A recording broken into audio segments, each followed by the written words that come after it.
No one is born hating another person because of the color of his skin, his background, or his religion. People must learn to hate, and if they can learn to hate, they can taught to love. The great masses of a people will more easily fall victim to a big lie than a small one.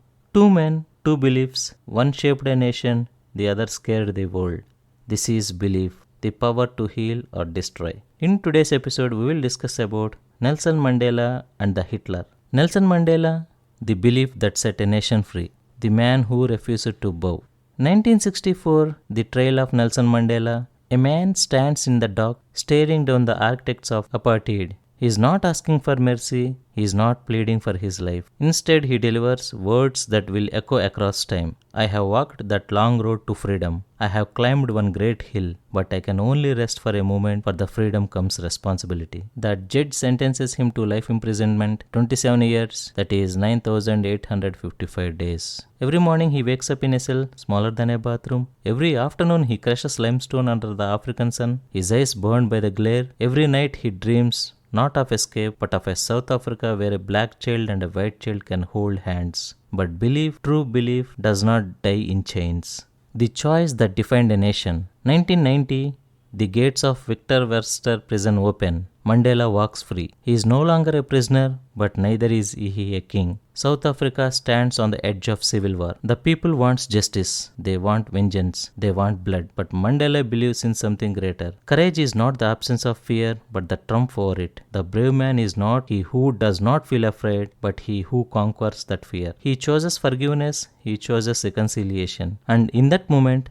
he turns enemies into brothers. The president who stepped down. 1994, Nelson Mandela is sworn in as the first black president of South Africa. He does not rule with an iron fist. He does not cling to power. Instead, he steps down after a single term, proving that belief in justice is stronger than the hunger for control. His great lesson: I never lose, I either win or learn. He believed leadership was about service, not self-preservation. His exit was as powerful as his rise, proving that power is best wielded when it is willingly relinquished.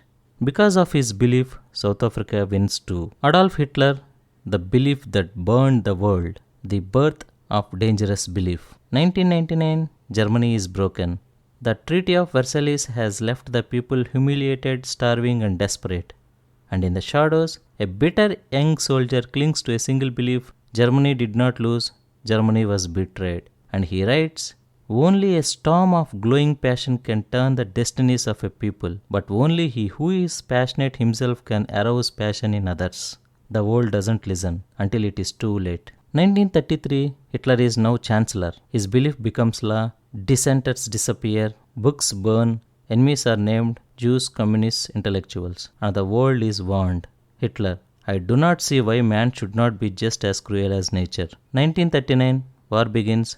1940, Holocaust begins. 1941, millions are dead. But his belief remains unshaken, because when belief rejects truth, it does not bend, it just breaks. The fall of fanatic. April 1945, the reach is collapsing, the war is lost, but Hitler refuses to see reality. His closest generals beg him to surrender.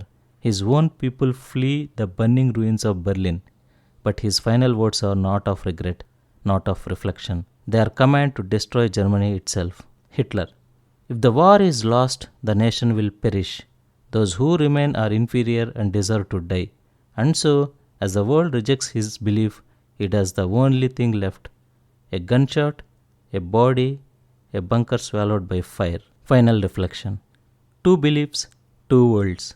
Nelson Mandela believed, so did Adolf Hitler. One left behind a nation standing tall, one left behind a world that swore never again. This was belief, the power to heal or destroy. Thank you for listening.